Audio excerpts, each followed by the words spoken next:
Welcome to Super Shoppers, the show that puts you one step ahead of the big brands. I'm Anna. And I'm Andy, and we're here to help you get the best deals around. This time, our shocking revelations about designer eyewear proved to be too much for some. Don't be upset. Don't be upset.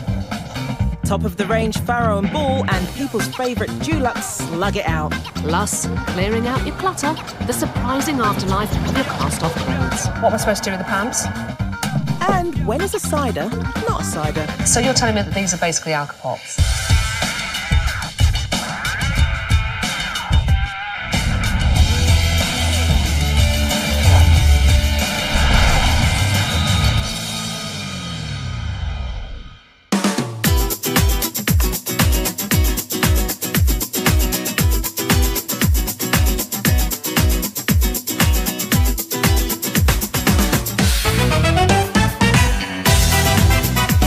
Sunglasses. They're not just a practical item to stop us squinting in the sun. Our choice of fashionable face furniture is a statement about who we think we are. From fashionable Top Gun aviator cool to Oakley Extreme Sportster, nothing shouts statement more than a pair of designer sunnies. But are we really seeing clearly when we shell out hundreds of pounds for a pair? Cutting-edge fashion, classic continental chic, hideous hangover. Whatever the look we want to portray to the world, there's a pair of designer sunglasses for the job. But premium products command a premium price. These glasses cost between £98 for the Ray-Bans and £220 for the Tiffany's. Which one would you probably go for? I'll go for Prada. You go for Prada. What is better about Prada compared to the others? Just the brand is much more better. It's all about the red. What do those brands say to you in terms Oakley of... is obviously a sports brand, so Right. this is something I would pick for my boyfriend. Well, only a Ray-Ban for me. You only wear Ray-Ban? Yeah. Nothing else? Or touch another designer sunglass? No, not really. We're fiercely loyal to designer brands, and how they're sold to us is all about their individual distinct styles. So it's not just sunlight our shades reflect, it's also the image we want to present to the world. But all is not what it seems in the world of designer eyewear. The company that owns, designs and makes 80% of the world's branded sunglasses, from Versace to Ray-Ban, Oakley to Dolce & Gabbana, is Italian company Luxottica. Michael Kors, Paul Smith, Versace, Ralph Lauren, made by Luxottica. Armani, Miu Miu, Prada, Tiffany, Polo Ralph Lauren, DKNY, Chanel, Coach, Dolce & Gabbana. The list goes on, all designed and made by Luxottica. Ray-Ban, Oakley, Vogue Eyewear, all designed, made and owned by Luxottica, a huge Italian corporation you've probably never heard of. But Luxottica aren't just designing and making sunglasses, they're selling them too. They own Sunglass Hut, the world's biggest shades retailer. So when you step into a Sunglass Hut, almost everything you see, they make, whatever the brand, throughout the shop. So Luxottica control the whole process from design studio to shop floor. This is the stuff of dreams for big businesses. Cue Andrew Roberts from business experts Bloomberg to explain why. Do they dominate the market in terms of sunglasses? In terms of the premium end of the market, yeah, they're controlling the choice that you have to a certain degree. And in the case of Sunglass Hut, if you're looking actually what they're selling in their stores, most of the eyewear in there is their eyewear. You still have choice, but you're still buying from one company. They can set their pricing as they see fit. What is the actual markup on those frames? What's the profit that Luxottica are making? Can you say? Some of them, when we're looking at a sort of a basic sort of plastic frame, you know, it really doesn't cost them anything more than £10. It's less than £10 really to make it. But if you're looking at something that has got more expensive ingredients, maybe it's made of titanium, maybe you've got some crystal on it, then we can be looking at a cost that is sort of north of £50. And those same glasses retail at between £80 and £350. And with 83 million pairs sold in 2014 and turnover of £5.5 billion, Luxottica's profits were over £465 million worldwide. So it's little wonder founder and majority shareholder Mr. Leonardo Del Vecchio is the 40th richest person on the planet. So how has he done it? Well, by buying some brands like Ray-Ban and Oakley wholesale, and by signing lucrative licensing deals with a range of others, which allow Luxottica to put the names of famous designers on glasses they make and frequently also design. I think the thing about Luxottica is that they're the ones that have really developed this business and made eyewear a fashionable item. This is a business where they can make a lot of money. They're all made by the same manufacturer. They make them all.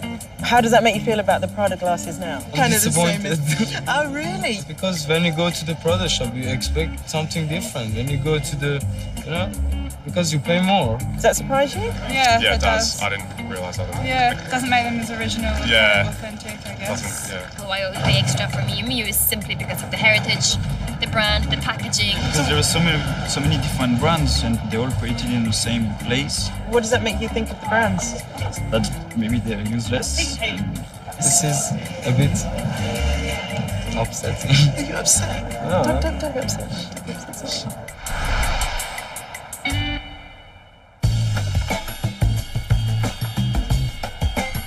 Apparently, British households repaint their homes on average every 5 years, Andy. Did you know that? No, I didn't. But there's a lot of paint on the market to choose from. And a lot of colours, by the looks of things.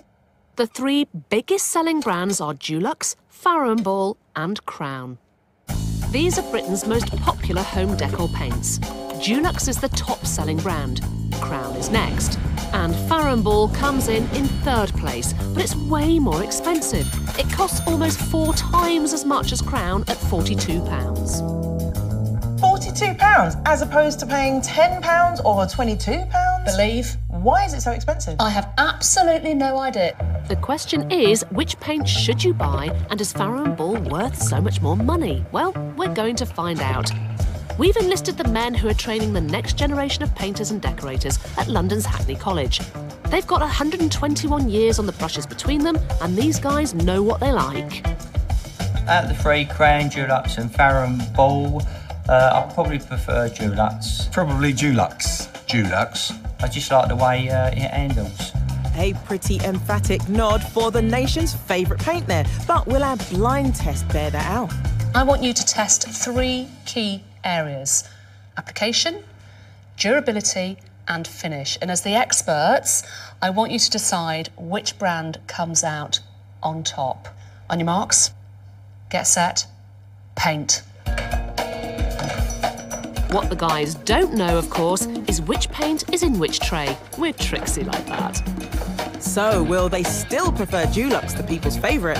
Will they be seduced by the priciest option, Farrow & Ball? Or will the cheapest of the 3 take the Crown?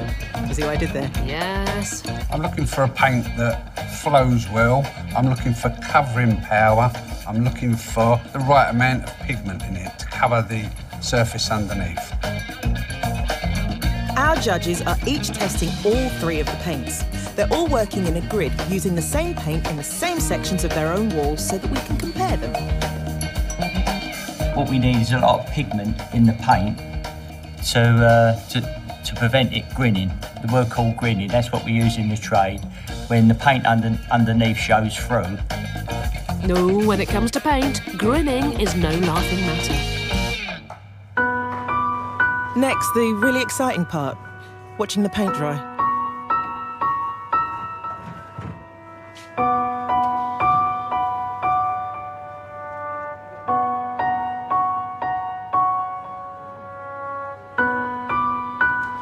So now to find out how well the paints stand up to the rough and tumble of real life. Red wine, coffee, charcoal, you know how they get everywhere. Well, how easy are the paints to clean once we get them dirty? Time for our experts to rate the paints. Which will impress them most? It's flowed out well. Covered well. Yeah, this one not quite as well. Got a little bit of grinning, even with 2 coats. You know, that looks like it's held a bit of everything, tea and wine, and that has thrown everything off. Hey, boys, there's a lot to consider. Fellas, thank you very much. I'm going to ask you first, Steve. In terms of durability, which one of your panels and the paints did you think was the best? Definitely the top left-hand side. Same again, top left-hand side. Top left-hand side. What about in terms of application, Steve? Just edging it is the top right-hand side. And Ray? I preferred the top right. I prefer the top left one. Oh, contentious. And then finally, what about finish? So, Gary, I'll start with you. Finish the top left one. I preferred the top left for the finish. I prefer top left as well. The winning brand is the most expensive paint. It is Farrow & Ball. Has that surprised you, that this is the winning brand? Because yesterday you weren't so sure. This has surprised me, and I think I'd choose it if I could afford it. Really? Yeah. So what about for you, Ray? Because you prefer the Dulux over all you said. I preferred the application of the Dulux. I preferred the feel of the colour and its opacity, and it was only with the durability that it has proved to be slightly superior. Do you think it's worth the money? No. Oh, why not? I think it's far too expensive. So the verdict's in. Farrow & Ball has surprised our experts by coming out on top. But in the end, Ray at least isn't convinced it's good enough for such a big price difference.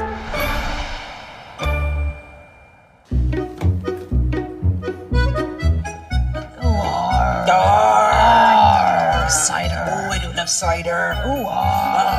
And we're not the only ones. The cider market is fizzing, with sales up by more than 50% in recent years. It's now worth a scrumptious £911 million a year. So have we all of a sudden got in touch with our inner Wurzel, or is something else going on?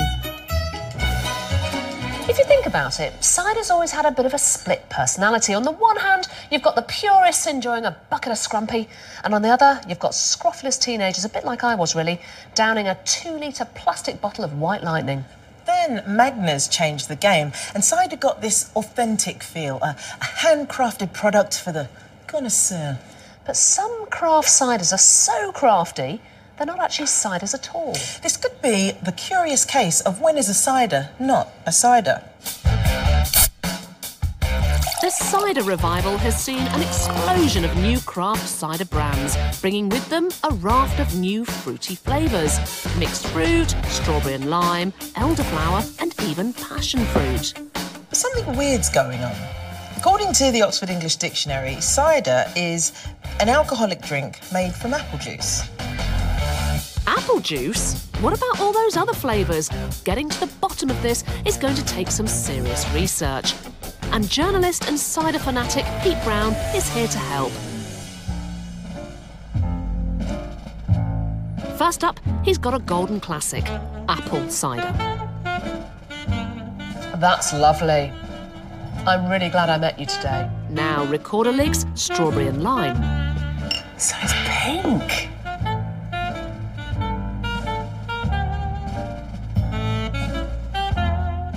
God, that's incredible, isn't it? When you've tasted real cider and then you try this, this is basically just sort of liquefied sweets. It's just not cider. What? It's not cider? Can this really be true? Well, actually, it's the law. In the Alcoholic Liquor Duties Act 1979, cider is defined as cider or perry obtained from the fermentation of apple or pear juice without the addition at any time of any alcoholic liquor or any liquor or substance that communicates colour or flavour. If anything else is added for flavour or colour or alcoholic strength, it's no longer a cider, it's a made wine. That is the regulation. What is a made wine? I don't even understand that term. What's a made wine? It's a really clunky, horrible term that HMRC have made up to classify everything that doesn't fit into the real categories. There's no heritage or history. It's just a sort of sugary drink. For me, they're the same kind of product as Alka-Pops. So you're telling me that these are basically Alka-Pops? I refer to them as Alka-Pops. The manufacturers don't like that. Do you know, Pete, you've really made me think, because I do normally go into a pub and ask for a fruit cider, thinking that it's a sort of, you know, artisan, craft-made thing. And I've never really considered just how sweet it is. Well, this is why I call them Alka-Pops, because they're like children's soft drinks with alcohol in them. That's what they taste like. They might sell these drinks as cider, but they don't pay tax on them as cider. And that adds up to a whopping 100% extra to the amount of excise duty they pay. Perhaps surprisingly, according to the laws on food labelling, it's okay for them to label these drinks as cider, but why would they want to? What these companies seem to have realised is that while lots of us might not want to be seen with an Alcopop, we actually really like the taste. We asked branding expert Mil Strichovic to explain how Kopparberg make their strawberry and lime-flavoured drink appeal to a more affluent market. It's in a larger bottle, it's in a dark bottle, which is something which is very often used to denote a kind of more craft premium product. It uses black and gold. So these are kind of quite sophisticated subliminal cues. All of these things suggest a kind of notion of provenance and heritage, which are reassuring to us as a consumer. But can the colour of a label influence our taste buds? We got Mil to strip away the craft imagery and rebrand strawberry and lime-flavoured Kopparberg as an Alcopop. So the first thing, it's putting it in a clear bottle immediately kind of says it's not a premium thing, it's a bit more poppy. And the great thing about the clear bottle is that you can see the colour of the liquid.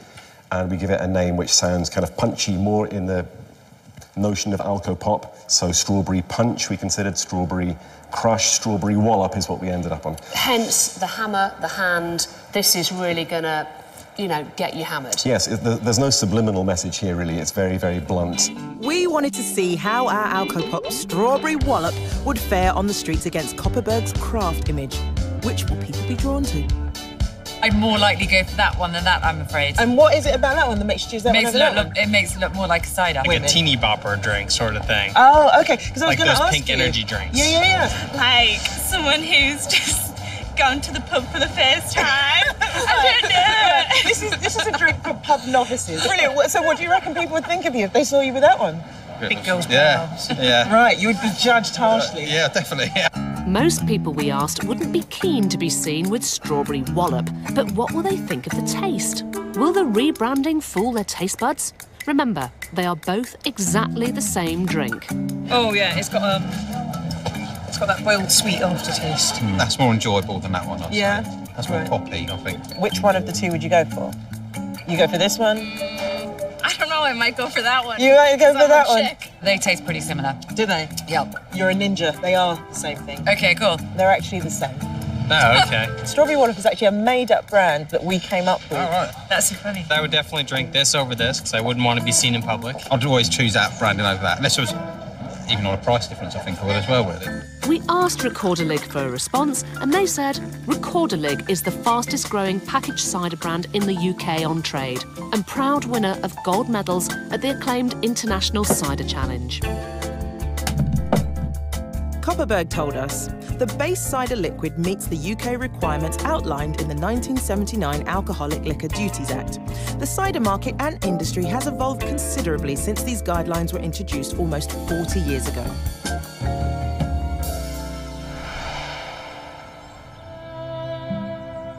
It's a sombre occasion, a time of sadness, as we say a final farewell to loved ones who have been close to us for so long.